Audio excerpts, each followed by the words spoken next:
Assalamualaikum warahmatullahi wabarakatuh. Nama saya Mahrani, saya dari kelas AKS 2D. Di sini saya akan menjelaskan tentang kalimat.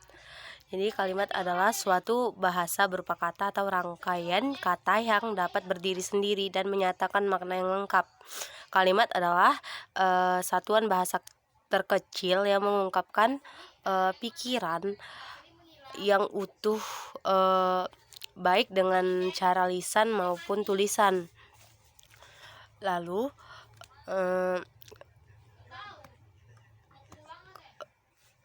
kalimat itu disingkat memiliki pola SPOK. S yang berarti subjek yaitu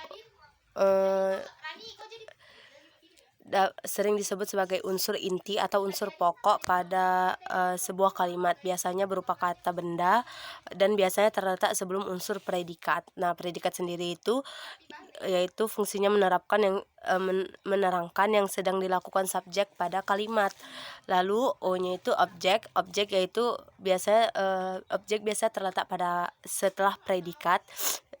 Objek dapat dikatakan keterangan yang berkaitan dengan predikat atau sesuatu yang menderita. Tetapi pada kalimat positif, objek menjadi subjek. Posisi objek harus selalu berada di belakang predikat. Dengan posisinya yang berbeda di belakang predikat, maka objek tidak didahului oleh preposisi. Lalu SPOK yang terakhir ada K, yaitu keterangan. Pada suatu kalimat terdapat di bagian akhir unsur keterangan, biasanya dijadikan pelengkap kalimat. Keterangan bisa diisi oleh frasa, kata, atau anak kalimat. Keterangan yang berupa frasa akan ditandai dengan preposisi terhadap, kepada, ke, dari, pada, dan lain-lain. Sedangkan keterangan berupa anak kalimat dilengkapi dengan preposisi karena, ketika, jika, meskipun. Lalu terakhir ada pelengkap. Meskipun berfungsi hanya melengkapi kalimat, pelengkap adalah unsur yang melengkapi predikat. Hal ini yang menunjukkan bahwa pelengkap preposisinya berada di belakang predikat. Nah, kalimat juga memiliki ciri-ciri. Yang pertama pada bahasa lisan diawali dengan kesenyapan serta diakhiri dengan kesenyapan pula. Pada bahasa tulisan diawali dengan huruf kapital dan diakhiri dengan titik, tanda tanya, serta tanda seru. Yang ketiga, kalimat aktif minimal terdiri dari subjek dan juga predikat. Predikat transitif disertai dengan objek. Predikat intransitif biasanya disertai dengan pelengkap. Lalu selanjutnya mengandung anggapan yang lengkap. Selanjutnya menggunakan urutan yang logis di setiap kata maupun kelompok kata yang dimana mendukung fungsi SPOK yang disusun ke dalam satuan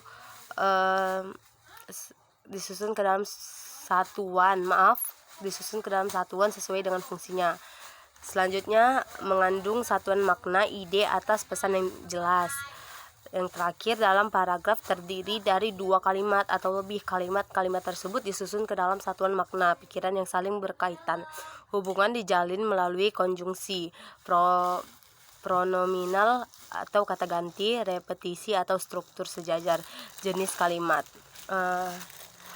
Berdasarkan jumlah klausanya, kalimat dibedakan atas 3 jenis, yaitu kalimat tunggal, kalimat bersusun, dan kalimat majemuk.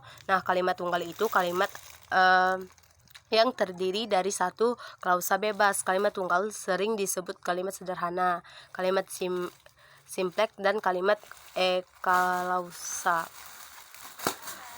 Selanjutnya yaitu kalimat bersusun. Kalimat bersusun adalah kalimat yang terdiri dari satu klausa bebas dan sekurang-kurangnya satu klausa terikat. Kalimat tersusun sering juga dinamakan kalimat majemuk bertingkat atau kalimat majemuk subordinat. Selanjutnya ada kalimat majemuk. Kalimat majemuk adalah kalimat yang terbentuk dari beberapa klausa bebas. Kalimat majemuk sering pula disebut dengan setara karena klausa-klausa yang membentuknya memiliki status yang sama, setara atau sederajat. Lalu ada jenis-jenis kalimat berdasarkan subjeknya, itu ada kalimat aktif. Jadi ciri-ciri dari kalimat aktif itu subjek kalimat ini merupakan subjek kalimat ini melakukan tindakan langsung terhadap objeknya. Lalu ada predikat yang selalu diawali dengan imbuhan me atau ber dan memiliki pola SPOK atau SPO atau juga bisa SPK. Contohnya seperti ibu menyiram bunga di taman, itu SPK.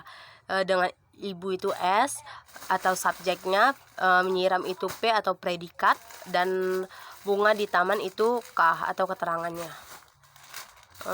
Selanjutnya ada kalimat interaktif. Kalimat ini adalah kalimat yang predikat atau verbanya selalu membutuhkan objek atau dikenali tindakan. Kalimat ini selalu memiliki kata kerja yang selalu memerlukan objek, dan biasanya kata kerjanya memiliki imbuhan me, menye, atau menge. Contohnya memukul, memberi, menyeberangkan, mengelompokkan, dan lain-lain. Kalimat intransitif. Kalimat ini adalah kalimat yang predikat atau verbanya tidak memerlukan objek, namun biasanya kalimat ini selalu diikuti dengan pelengkap atau pel dan keterangan atau k. Predikat pada kalimat ini biasanya kata kerjanya diberi imbuhan ber dan ter. Contohnya itu ada bekerja, belajar, berlari, berterima kasih, tertawa, tertidur, dan lain-lain. Lalu ada kalimat aktif transitif. Kalimat aktif itu mempunyai 3 unsur, yaitu subjek, predikat, dan objek. Seperti contohnya aku membeli sebuah buku. Jadi akunya di sini sebagai subjek, membeli itu predikat, dan sebuah buku itu sebagai objek. Jadi setelah itu kalimat aktif dwitransitif. Kalimat ini adalah kalimat aktif yang harus memiliki 4 unsur kalimat, yaitu S sebagai subjek, P sebagai predikat, objek, dan pelengkap. Contohnya itu aku melihat gadis yang berambut pirang itu.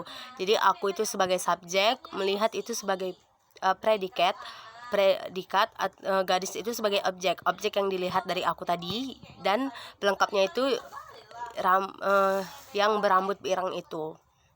Setelah itu ada kalimat pasif. Kalimat pasif yang merupakan kalimat yang terdapat subjek dan melakukan pekerjaan dengan ciri-ciri utama menggunakan imbuhan di, ekan, dan ter. Dalam kata kerjanya disematkan dalam kalimat pasif. Kalimat pasif ini juga dapat dibedakan berdasarkan predikatnya. Jadi kalimat pasif dengan predikatnya sebagai tindakan, kalimat pasif dengan predikatnya sebagai keadaan. Nah, ciri-ciri dari kalimat pasif yang pertama itu subjeknya dikenai tindakan oleh objek. Lalu kata kerjanya selalu berimbuhan di, ke, atau ter. Selanjutnya biasanya diikuti dengan kata oleh dan dengan. Kalimat pasif transitif. Kalimat pasif transitif merupakan kalimat pasif yang dilengkapi dengan objek kalimat, baik objek tersebut dilengkapi dengan keterangan atau pelengkap ataupun tidak. Ataupun pola dasar kalimat ini adalah OPS atau OPSK. Contoh kalimatnya itu nasi dimasak ibu. Nasi itu sebagai objek, dimasak itu sebagai predikat, dan subjeknya itu ibu. Selanjutnya ada kalimat pasif intransitif. Kalimat pasif intransitif adalah kalimat pasif yang tidak memiliki objek. Jenis kalimat pasif ini dapat diidentifikasi apakah kalimat ini bisa berubah menjadi kalimat aktif atau tidak. Adapun pola dari dasar dari kalimat ini SPK atau SP. Contohnya sayur dijual di pasar pagi. Nah, sayur itu sebagai subjek, dijual sebagai predikat, dan di pasar pagi itu sebagai keterangan. Selanjutnya jenis-jenis kalimat berdasarkan pengucapannya itu ada kalimat langsung dan kalimat tidak langsung. Contoh kalimat langsung itu adalah kalimat yang digunakan untuk mengutip ucapan seseorang tanpa merubah sedikit pun apa yang diutarakan oleh orang itu. Nah, jadi contoh dari kalimat itu, Dilan mengatakan aku akan pergi ke Bandung besok. Contoh dari lalu yang kedua ada kalimat tidak langsung. Nah, kalimat tidak langsung adalah kalimat yang digunakan untuk menceritakan kembali pokok ucapan seseorang tanpa perlu mengutipnya sama persis seperti ucapan aslinya. Kalimat ini terdiri lebih dari satu klausa yang dihubungkan dengan kata tertentu seperti bahwa, jika, dan lain-lain. Contoh dari kalimat tidak langsung ini, paman berkata kepadaku bahwa aku harus rajin belajar. Itu contoh dari kalimat tidak langsung. Sekian dari apa yang saya jelaskan, lebih dan kurangnya saya mohon maaf. Wabillahi taufik wal hidayah. Wassalamualaikum warahmatullahi wabarakatuh.